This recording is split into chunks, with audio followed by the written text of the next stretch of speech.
บายดีหมู่ทุกคนคลิปนี้เราสิมาแนะนำเว็บไซต์ Bitcoin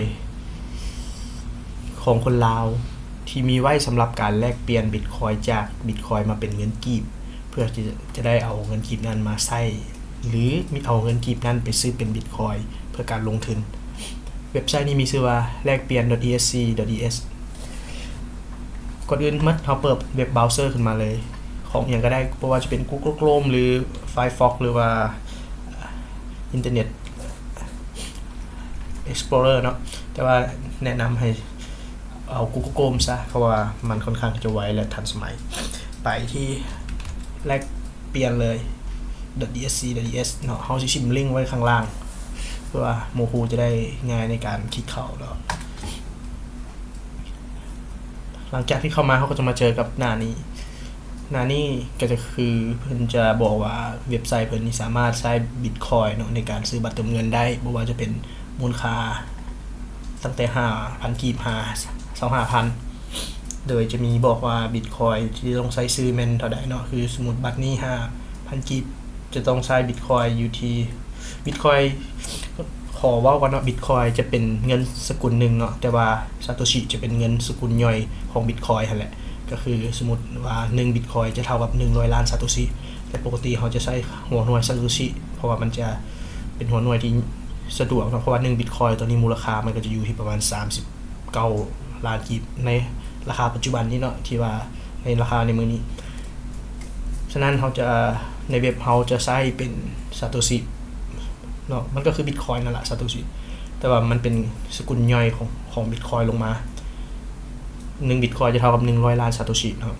ฉะนั้นบัตรมูลค่า 5,000 กีบนี้จะมีเป็นมูลค่าที่เพิ่นขายให้ในเว็บไซต์เพิ่นแม่น15,000 Satoshi เนาะคันนั่นก็สามารถเข้ามาซื้อได้เลยก็คือสมัคร Account แล้วก็โอนเงินเป็นโอน Bitcoin เข้ามาแล้วก็สามารถนำซื้อเป็นบัตรเติมเงินได้เลยเนาะหลังจากเข้ามาหน้านี้แล้วมันคลิกไปนะตัวใดก็ได้เนาะเพื่อจะเข้าสู่หน้าล็อกอินบอกว่าจะปุ่มใดก็ได้แล้วแต่มาหน้านี้เนาะหน้านี้ก็จะบอกถึงว่าการล็อกอินแหละการลงซื้อเขาใช้งานเนาะขั้นแม่นไผผู้ใดที่เคยสมัครไว้แล้วเนาะอยู่เบื้องนี้ท่านเคยสมัครแล้วก็คือสามารถล็อกอินเข้าได้เลยแล้วก็กรอกซื้อผู้ใช้งานแล้วก็รหัสผ่านแล้วก็เข้าได้เลยแต่ว่าไผเคยสมัครแล้วแต่ผัดลืมเฮาลืมรหัสละก็คือกดไปที่ลืมรหัสผ่านก็คือเฮาสามารถใช้อีเมลที่เฮาสมัครไว้กับเพิ่นนี่แหละสมมุติedg เนาะ ek.simon@gmail สมมุติตัวนี้เลยนะเฮากดขอรหัสผ่านไปเลยระบบมันแจ้งเตือนว่าขออภัยในความบ่สะดวกอีเมลนี้บ่มีในระบบก็คืออีเมลตัวนี้คอยบ่ทันเคยใช้ในการสมัครเข้าจักเทื่อคันเคยสมัครแล้วมันจะส่งรหัสไปให้ในอีเมลแล้วก็สามารถไปเปิดเบิ่งในอีเมลได้เลยว่ารหัสเป็นหยังชื่อผู้ใช้งานอย่างรหัสเป็นหยังเพิ่นจะระบบจะส่งไปให้ทางนั้นเลยแต่คันบ่มีก็คือระบบจะปฏิเสธว่าบ่มีเนาะ1อีเมลต่อ1ชื่อผู้ใช้งานเนาะโอเคมาบัดนี้เฮ็ดจังได๋ต่อเฮาจะมาที่สมัครสมาชิกเลยเพราะว่าทางเฮายังบ่ทันมีแอคเคาท์ในเว็บของเพิ่นเทื่อก็เว็บของเฮานี่แหละเพราะว่าเว็บคอยนี่แหละเพราะคอยเป็นคนสร้างก็คือมาเลยเข้ามาซื้อผู้ใช้งานนี่สามารถพิมพ์เป็นภาษาลาวหรือภาษาอังกฤษก็ได้แล้วแต่เนาะแต่ก็จะเอาเป็นภาษาอังกฤษยกตัวอย่างเช่นเทสซะเพราะว่าเราจะมาเทสแล้วก็มาสอนวิธีการใช้งานเอาอีเมลตัวนี้เลยเนาะเอาเองนี่เลยรหัสผ่านเนี่ยเอา168เนาะตัวนี้แล้วแต่ละคนเลยเด้อว่าไผสิเอาหยังส่วนรหัสลับนี่เพิ่นบอกว่าเฮาบอกว่าใช้4ตัวเลขเป็นหยังต้อง4ตัวเลข5บ่ได้บอก6บ่ได้4ตัวเลขมันจื้อง่ายพันเรา5หรือ6มันจะจื้อยากเกินไปและตัวนี้สำคัญเนาะเพราะว่าจะใช้ในการเบิกเงินออกจากเว็บของเฮาก็ต้องมีรหัสนี้คันบ่มีรหัสนี้ก็คือเบิกออกบ่ได้ก็คือรหัสตัวนี้สำคัญฉะนั้นเขาจะใช้ไว้4ตัวเลขคันสมมุติหมู่ผู้ลงไปพิมพ์ไป5ตัวเลขระบบมันก็จะตัดออกตัวเลข1มันจะเอาแต่4ตัวเลขอีกเท่านั้นเนาะ โอเคตัวนี้ค่อยพิมพ์ไปบกหลายเลย แต่ว่าฉันกดสมัครปั๊บ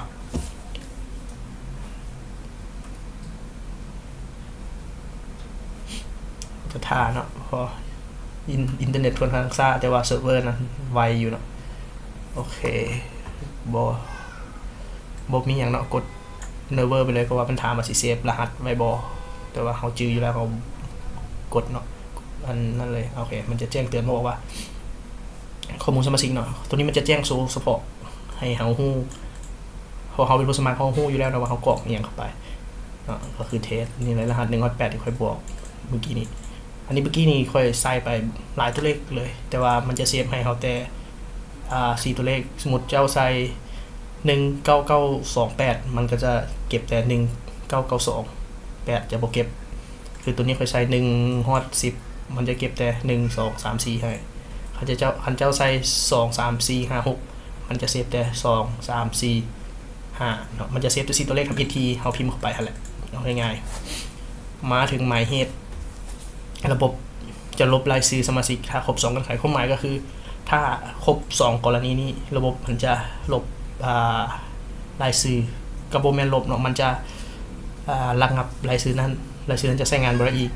ก็คือสมมุติค่อยใช้อีเมลตัวนี้สมัครเนาะแล้วระบบมันระงับไปแล้วค่อยบ่สามารถใช้อีเมลนี้มาสมัครได้อีกเพราะว่ามันมีข้อมูลในระบบแล้วแต่ว่าข้อมูลนั้นถูกระงับไปก็คือกรณีนึงแม่นบ่มีเงินในบัญชีเนาะก็คือบ่มีเงินจะกีบเลยบ่ว่าจะเป็นบัญชีซาโตชิหรือบัญชีเงินกีบบ่มีเลยบ่มีจากซาโตชิหรือว่าสกีบ2บ่มีการเฮ็ดไว้ครบ30วันก็คือเฮาบ่ล็อกอิน30วันครบ30วันก็คือ1เดือนนั่นแหละคันเฮาปะไว้ละบ่มีการล็อกอินมันก็จะนั่นเลยแต่ต้องครบ2เงื่อนไขนี้เนาะสมมุติบ่ครบตัวใดตัวนึงแม่นระบบมันยังสามารถล็อกอินได้ปกติ